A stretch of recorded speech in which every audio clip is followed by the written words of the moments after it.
Hello everyone, welcome to the session. आज हम discuss करने जा रहे हैं ग्रेड 8 की science second chapter micro organisms के बारे में, फ्रेंड्स एंड फो। फो का मतलब एनिमी। ये है पार्ट 2। पार्ट 1 में हमने समझा था कि जो माइक्रो ऑर्गेनिजम्स हैं या माइक्रोब्स हैं वो किस तरीके के होते हैं और वो कैसे हमारी मदद करते हैं। आज की क्लास में हम पढ़ने जा रहे हैं कि जो माइक्रो ऑर्गेनिजम्स हैं वो अच्छे भी होते हैं लेकिन उनके कुछ हार्मफुल इफेक्ट्स भी होते हैं। तो आज का जो टॉपिक है वो है हार्मफुल माइक्रो ऑर्गेनिजम्स। ये माइक्रो ऑर्गेनिजम्स जो हैं ये हमारे लिए कई तरीकों में हार्मफुल होते हैं, नुकसानदायक होते हैं। ये हमारे अंदर बीमारियां पैदा करते हैं, प्लांट्स के अंदर बीमारियां पैदा करते हैं, एनिमल्स के अंदर बीमारियां पैदा करते हैं। तो जो माइक्रो ऑर्गेनिजम्स बीमारियां पी से पैदा करते हैं उनको हम पी से पैथोजेंस बोलते हैं। बीमारियां पैदा करने के अलावा ये खाना खराब कर देते हैं, कपड़े खराब कर देते हैं, लेदर खराब कर देते हैं। तो चलिए इनके कुछ हार्मफुल इफेक्ट्स के बारे में पढ़ते हैं। सबसे पहले हम पढ़ेंगे कौन कौन से माइक्रो ऑर्गेनिजम्स हैं जो हमारे अंदर डिजीजेस कॉज करते हैं। डिजीजेस से बीमारियां पी से पैदा करने वाले ऑर्गेनिजम्स को हम बोलते हैं पैथोजेंस। जो हमारे शरीर में एंटर हो जाते हैं हवा से जो हम ब्रीथ करते हैं, पानी से जो हम पीते हैं, खाने से जो हम खाते हैं। तो ये डायरेक्ट कांटेक्ट में जब हम आते हैं इन्फेक्टेड पर्सन के तो हमारे अंदर चले जाते हैं वो माइक्रो ऑर्गेनिजम्स और माइक्रोबियल डिजीजेस पैदा करते हैं। अब ये माइक्रोबियल डिजीजेस जो हैं ये इन्फेक्टेड पर्सन से हेल्दी पर्सन में चली जाती हैं फिजिकल टच करने से, उस इंसान के संपर्क में आने से, जूठा खाना पानी पीने से और उसके आसपास की जो हवा है वो सूंघने से। तो इस तरीके की बीमारियां जो फैलती हैं छूने से उनको हम कम्युनिकेबल डिजीजेस बोलते हैं। कम्युनिकेट हो जाती है ना, तो ऐसे याद करना, जैसे कि कॉलरा हो गया, कॉमन कोल्ड, अच्छी छीका किसी ने और साथ में किसी और को हो गया, चिकन पॉक्स हो जाता है, टीबी हो जाता है। तो जो इंसान जब वो कोल्ड से सफर कर रहा होता है या उसको छींके आ रही होती है तो कुछ मुंह से ड्रॉपलेट्स निकलते हैं, मॉइस्चर निकलता है जिसके अंदर बहुत सारा वायरस होता है, बीमारी पैदा करने वाला वायरस, जो कि एक हेल्दी इंसान इनहेल कर सकता है और उसको इन्फेक्शन हो सकती है। अब ऐसी चीज को रोका कैसे जाए? देखिए, जब आप छींक रहे हैं आमतौर पे भी और जब आप बीमार हैं तब भी, जब आप छींक रहे हैं तो जरूरी ये है कि आप हैंकरचीफ जो है वो रख के छींके, अपने मुंह और नाक को ढक के छींके, जिससे कोई और तो इन्फेक्ट ना हो। तो ये जो बीमारियां हैं ये सीधा संपर्क में आने से भी हो जाती हैं। इसके अलावा इनको ट्रांसमिट किया जाता है इंसेक्ट्स या एनिमल्स के द्वारा। तो ये जो इंसेक्ट्स और एनिमल्स ट्रांसमिट करते हैं डिजीजेस को, इनको बोला जाता है carriers of disease causing microbes. जैसे हाउस फ्लाई आपने देखा होगा घर में, गार्बेज कूड़े पे बैठी, ह्यूमन एक्सक्रीटा पे बैठी और वही आपके खाने पे बैठी जो आपने खाया।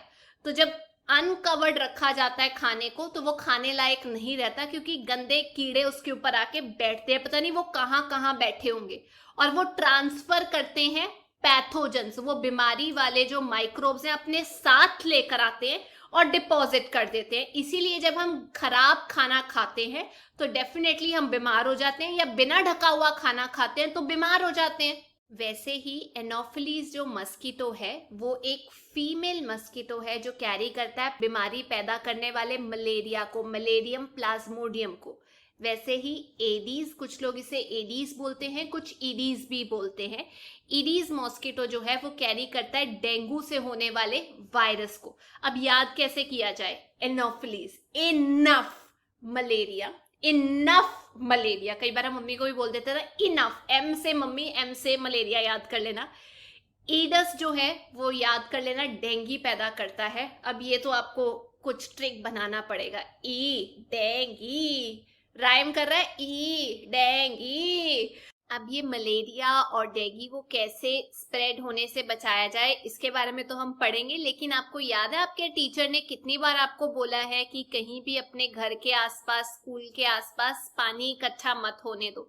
ऐसा क्यों बोला जाता है? इसलिए बोला जाता है क्योंकि जो मस्कीटोज हैं, जो मच्छर हैं, वो ब्रीड करते हैं, मतलब छोटे बच्चों को पैदा करते हैं, रिप्रोड्यूस करते हैं पानी के अंदर। तो अगर आपके आसपास कहीं स्टेगनेंट वाटर है, खड़ा हुआ पानी है, उसके अंदर जो मस्कीटोज है वो और मस्किटोज को पैदा करेंगे, जिसकी वजह से बीमारियां फैलेंगी और डेथ भी हो सकती है। तो अब आप लोगों को समझ आ गया कि कितना जरूरी है ब्रीडिंग को रोकना और साथ ही साथ स्प्रेड ऑफ मलेरिया को रोकना। पानी से ही होता है। अब आपकी बुक में ना एक टेबल दिया हुआ है जिसमें अलग अलग तरीके की बीमारियां बताई गई हैं और वो कौन से माइक्रो ऑर्गेनिज्म से होती है, बैक्टीरिया से होती है, वायरस से होती है, हवा के थ्रू होती है, पानी के थ्रू होती है और कैसे उसको प्रिवेंट किया जा सकता है। वो टेबल को याद करने का एक सिंपल सा तरीका है। मैं आपको एक ट्रिक बता देती हूँ। ट्यूबरक्लोसिस, मीजल्स, इसको आप याद कर सकते हो TM से। चिकन पॉक्स, पोलियो, इसको याद कर सकते हो PC, पहला पहला लेटर ले लिया। फिर टाइफॉइड और जो कॉलरा है उसको याद कर सकते हो TC के साथ। हेपेटाइटिस और मलेरिया को याद कर सकते हो HM के साथ। अब बना क्या? तुम PC, टेक केयर, हम अपना ध्यान रख लेंगे। आप प्रियंका चोपड़ा को बोल रहे हो तुम अपना ध्यान रखो, हम अपना रख लेंगे। तो TM, PC, TC, HM, अपना हम देख लेंगे। अब T से ट्यूबरक्लोसिस, ये बैक्टीरिया से पैदा होता है, हवा से फैलता है। मीजल्स जो है वायरस से होता है, हवा से। चिकन पॉक्स वायरस से, हवा से फैलता है, कांटेक्ट में आने से फैलता है। पोलियो भी एक वायरस है जो हवा से भी फैलता है और पानी से भी। अब इन सबको कैसे कंट्रोल किया जाए? तुम PC को कैसे कंट्रोल किया जाए? पेशेंट को आइसोलेशन में रखो, साइड पे रखो और जो उसका सामान है उसको दूसरों से अलग रखो। हो सके तो सही एज पे उसको वैक्सीन दे दो। अब बात करते हैं TC, टेक केयर की। तो कॉलरा और जो टाइफॉइड है वो बैक्टीरिया से होता है। टेक केयर किससे करना है आपको? बैक्टीरिया से। कॉलरा पानी से भी होता है, खाने से भी होता है। टाइफॉइड पानी से होता है। तो बेहतर ये है कि आप अपनी हाइजीन रखो, साफ सफाई रखो, गुड सैनिटरी हैबिट्स रखो, साफ सफाई अपने बॉडी पार्ट्स की रखो, अच्छा पका हुआ खाना खाओ, बॉइल्ड पानी पियो और वैक्सीनेशन लगवाओ। हेपेटाइटिस भी वायरस की वजह से होता है, पानी से ट्रांसमिट होता है। इसीलिए बोला जाता है कि जब हेपेटाइटिस A हो, बेहतर है पहली वैक्सीनेशन लगवा लो और उबला हुआ पानी पियो। मलेरिया होता है प्रोटोजोआ से। मैंने आपको ट्रिक बताया था, मम्मी प्लीज MP से याद रखना। मलेरिया प्रोटोजोआ से होता है, मच्छरों से होता है जो खून चूसते हैं। तो ये जो मस्कीटो नेट है आप उसका इस्तेमाल कर सकते हो। रिपेलेंट्स होते हैं मस्कीटो को दूर रखने के लिए, उसका इस्तेमाल कर सकते हो। स्प्रे कर सकते हो इंसेक्टिसाइड्स, उनको जो ब्रीड कर रहे हो उनको रोक सकते हो। पानी ना इकट्ठा करके उनकी ब्रीडिंग को रोक सकते हो। तो ये है कुछ कॉमन बीमारियां जो अफेक्ट करती हैं ह्यूमन बीइंग्स को, कैसे फैलती हैं और क्या तरीके हैं उसको ठीक करने के, उसके बारे में हमने डिस्कस कर लिया। अब बात करते हैं क्या बीमारियां सिर्फ इंसानों को होती हैं? नहीं, जानवरों को भी माइक्रो ऑर्गेनिज्म से बीमारियां होती हैं। बहुत सारे माइक्रो ऑर्गेनिजम्स हैं जो बीमारियां पैदा करते हैं ह्यूमन बीइंग्स के अंदर, प्लांट्स के अंदर और जानवरों को भी नहीं छोड़ते। जैसे एंथ्रेक्स की बीमारी होती है ह्यूमन बीइंग को और कैटल को, गाय भैंसों को। ये बैक्टीरिया से होती है जिसमें बड़े बड़े स्पोर्स जो हैं वो खुल जाते हैं, ब्लैक कलर का बन जाता है और आपकी बॉडी जो है फाइट करती है उसके लिए। वैसे ही फुट एंड माउथ डिजीज जो है वो कैटल की डिजीज है जो कि एक वायरस से फैलती है। अब बात करते हैं क्या माइक्रो ऑर्गेनिजम्स प्लांट्स में भी डिजीजेस कॉज करते हैं? जी हाँ, माइक्रो ऑर्गेनिजम्स प्लांट्स में जैसे wheat, rice, potato, sugarcane, orange हो गया, एप्पल हो गया, इन सब में बीमारियां पैदा करते हैं। और ये जो है ये क्रॉप की प्रोडक्शन पे अफेक्ट करती है, यील्ड पे अफेक्ट करती है और जरूरी है कि इसको बचा लिया जाए, कंट्रोल कर लिया जाए प्लांट को। आगे बढ़ने से पहले मैं आपको बताना चाहती हूँ, रॉबर्ट कॉच थे जिन्होंने डिस्कवर किया था बैक्टीरियम जो कॉज करता है एंथ्रेक्स डिजीज और उस बैक्टीरियम का नाम है बैसिलस एंथ्रेसिस। याद रहेगा। अब बात करते हैं कौन कौन सी डिजीजेस कौन कौन से माइक्रो ऑर्गेनिजम्स की वजह से होती है और कैसे फैलती है प्लांट्स के अंदर। हम छिड़काव करके, केमिकल्स छिड़क के उनको माइक्रोब्स को कंट्रोल कर सकते हैं, पर उसका हमारी हेल्थ पे कितना इफेक्ट होता है आपको अच्छे से पता है। पहले बात करते हैं सिट्रस कैंकर की। सिट्रस का मतलब होता है खट्टी चीजें, तो ये बैक्टीरिया की वजह से होता है और खट्टी चीजों पे होता है। लेमन पे आपको मिल जाएगा, थोड़ा येलो कलर का हो जाता है, फिर ब्राउन होना शुरू हो जाता है। एयर के जरिए ये फैलता है। तो सी बी याद रखना, सिट्रस बैक्टीरिया की वजह से होता है, सिट्रस कैंकर। अगला है रस्ट ऑफ व्हीट, ये एक बीमारी है जो फंजाई की वजह से होती है, व्हीट फंजाई याद रखना, एयर से ट्रांसमिट होती है या बीजों से। अगला येलो वेन मोसैक ऑफ भिंडी, भिंडी को ओकरा भी बोला जाता है, वायरस से होती है, याद रखना भिंडी के अंदर वायरस से बीमारी होती है और इंसेक्ट्स के जरिए फैलती है। अब इसके ट्रिक्स आप बनाओ। अब बात करते हैं फूड पॉइजनिंग की। जो एक बच्चा है, एक बार वो पार्टी पे जाता है और घर का स्टफ खा के, जो भी खाना उसको वहां पे मिलता है, उसका पेट खराब हो जाता है इतना कि उसको वॉमिटिंग आनी शुरू हो जाती है, हॉस्पिटल जाना पड़ता है। तो दूसरा बच्चा सोचता है कि आखिरकार खाना खाना क्या एक पॉइजन खाने के बराबर है। एक्चुअली हुआ क्या था, उस बच्चे को फूड पॉइजनिंग हो गई थी खराब खाना खाने की वजह से, जिसके ऊपर माइक्रोब्स या माइक्रो ऑर्गेनिजम्स ने अटैक किया था। तो जो माइक्रो ऑर्गेनिजम्स है वो खाने पे ग्रो करते हैं, और जब वो ग्रो करते हैं तो टॉक्सिक सब्सटेंसेस, घातक सब्सटेंसेस रिलीज करते हैं जो हमारे खाने को पॉइजनस बना देती हैं, हमें बीमार कर देती हैं, डेथ भी हो जाती है। तो इसीलिए जरूरी ये है कि खराब खाना ना खाया जाए। खाना खराब हो रहा है तो उसे फेंक दो, ज्यादा देर तक मत स्टोर करके रखो।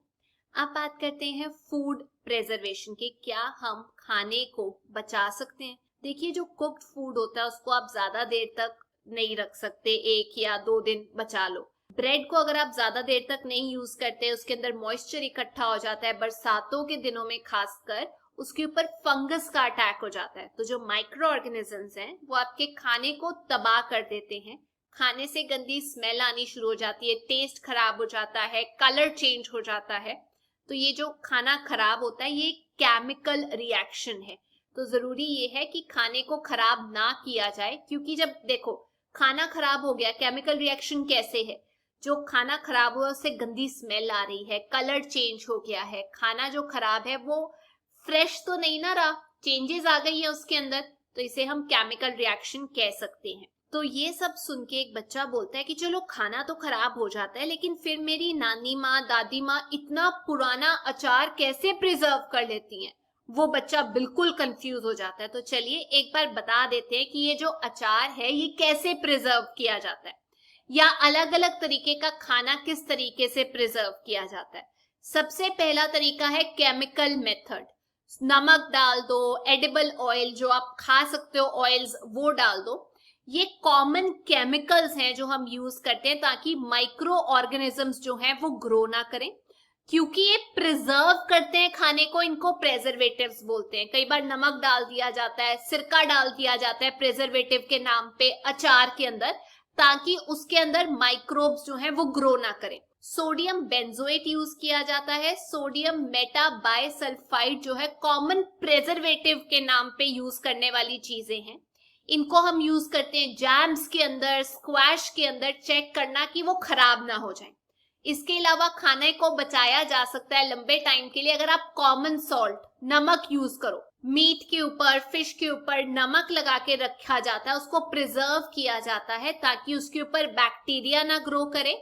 और जो नमक है उसको हम यूज करते हैं आंवला को ठीक रखने के लिए, कच्चे मैंगोज को ठीक रखने के लिए, टैमरिंड को ठीक रखने के लिए।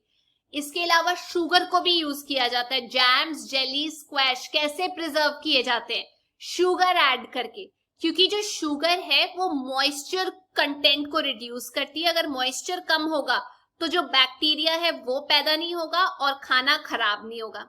इसके अलावा ऑयल, सिरका यूज किया जाता है ताकि जो बैक्टीरिया है वो वहां पे एग्जिस्ट ना कर पाए। वेजिटेबल, सब्जियां, फ्रूट्स, फिश, मीट, इनको प्रिजर्व ऑयल या सिरके में किया जाता है।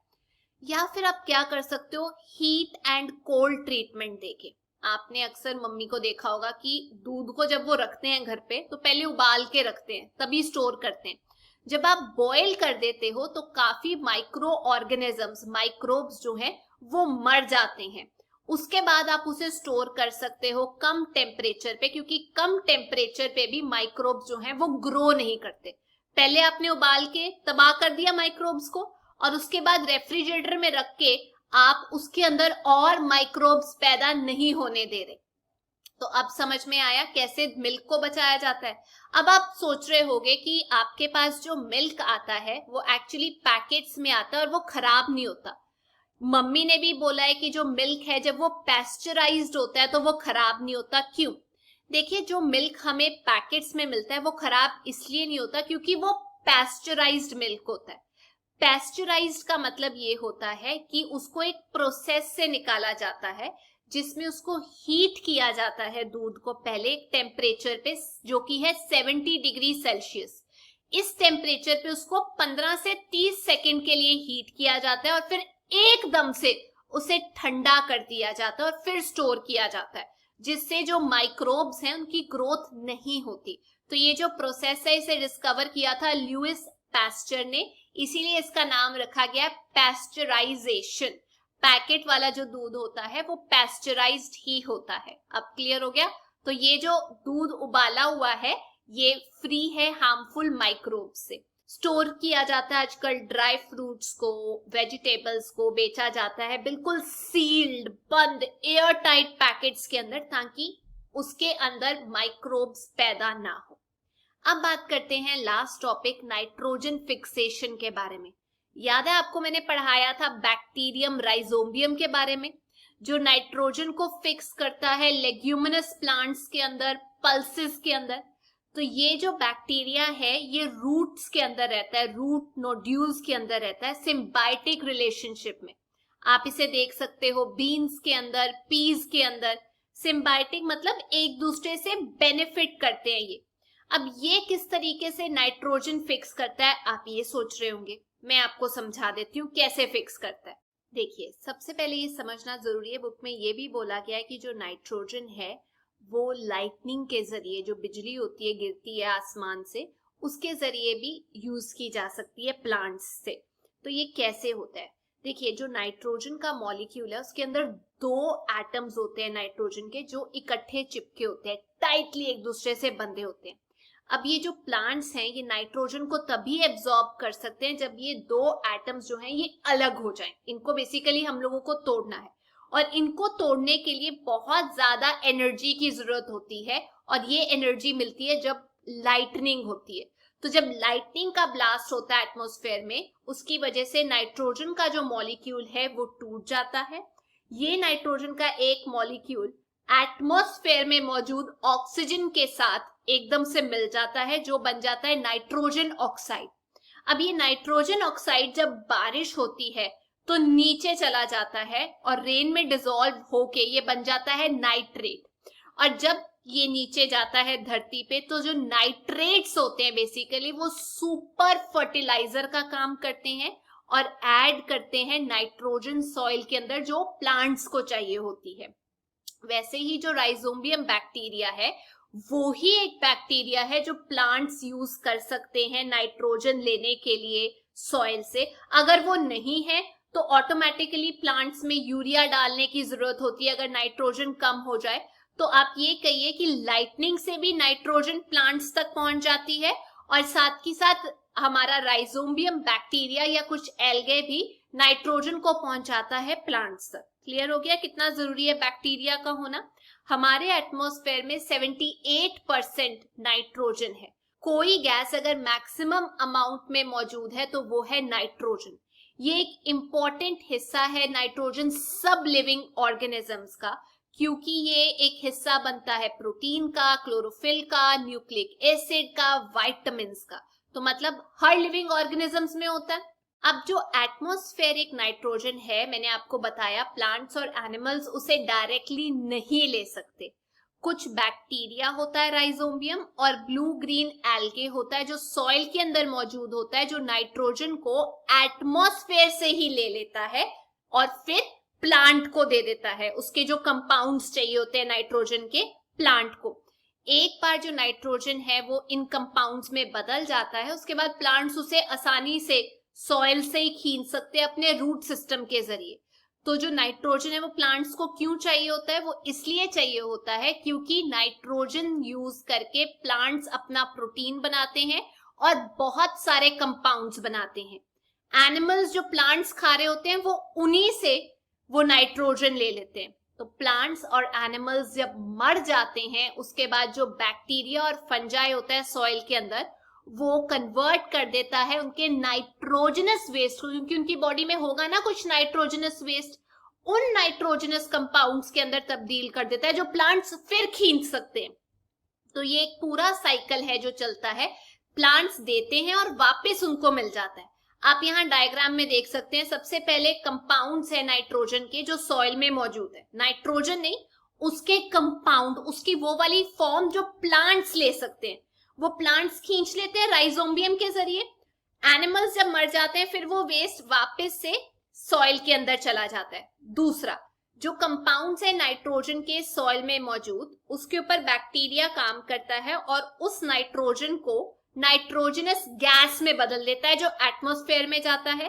लाइटनिंग होती है, फिर से वो नाइट्रोजन जो है ऑक्साइड में तब्दील होके नाइट्रेट्स की फॉर्म में बदल के हमारे को वापस सॉइल में मिल जाती है। एक और जरिया है, नाइट्रोजन जो है सॉइल में मौजूद, बैक्टीरिया काम करता है, एटमॉस्फेयर में जाती है, नाइट्रोजन फिक्सिंग बैक्टीरिया या ब्लू ग्रीन एल्गे काम करता है, नाइट्रोजन को खींच देता है। और बैक्टीरिया जो है, हम ये कह सकते हैं क्योंकि वो काम करता है तो वो नाइट्रोजन को नाइट्रोजनस कंपाउंड्स में तब्दील करता है जो प्लांट्स को चाहिए होते हैं। पूरा साइकिल समझ में आ गया? लाइटनिंग भी हेल्प करती है, बैक्टीरिया भी हेल्प करता है। तो दोबारा बता रही हूं, नाइट्रोजन के 2 मॉलिक्यूल्स टूट गया हमारे लाइटनिंग की वजह से। एक जो मॉलिक्यूल है वो ऑक्सीजन के साथ कंबाइन हो जाता है, नाइट्रोजन ऑक्साइड बन जाता है। जब बारिश होती है तो ये जो नाइट्रोजन ऑक्साइड है ये तब्दील हो जाता है नाइट्रेट्स के अंदर जो नीचे जाता है सॉइल के अंदर, और ये फर्टिलाइजर का काम करता है। रूट से राइजोबियम बैक्टीरिया इसको उस फॉर्म में चेंज कर देते हैं जिसमें प्लांट्स को चाहिए होता है। तो ये थी आज की क्लास। पर जाने से पहले एक और इम्पोर्टेंट फैक्ट मैं आपको बता देना चाहती हूँ, वो ये है कि जो बैक्टीरिया है वो अर्थ के ऊपर ह्यूमन बीइंग से भी ज्यादा टाइम से एग्जिस्ट कर रहे हैं। ये इसलिए पॉसिबल है क्योंकि एक्सट्रीम कंडीशंस में सरवाइव कर सकते हैं। आप इनको बॉइलिंग मड पॉट्स में देख सकते हो जहां वोल्केनो होता है, कोल्ड ग्लेशियर्स के अंदर देख सकते हो, लेक्स के अंदर देख सकते हो, इनको पूल्स के अंदर देख सकते हो, और ये नीचे तक धरती सेवरल किलोमीटर तक आपको दिखाई देते हैं, स्पेस में भी एग्जिस्ट करते होंगे। इनफैक्ट एक किस्म का बैक्टीरिया जो है वो हमने रिकवर किया कैमरा से जो मून पे था 2 साल के लिए। तो प्रोबेबली हम ये कह सकते हैं ऐसा कोई इन्वायरमेंट नहीं है जहां बैक्टीरिया आपको सरवाइव करता हुआ ना दिखे। तो ये थी आज की क्लास। आई होप आप लोगों को ये चैप्टर समझ में आ गया है। अगर वीडियो अच्छी लगी तो please make sure you like, share and subscribe. We'll meet next. Till then, take care. Bye-bye.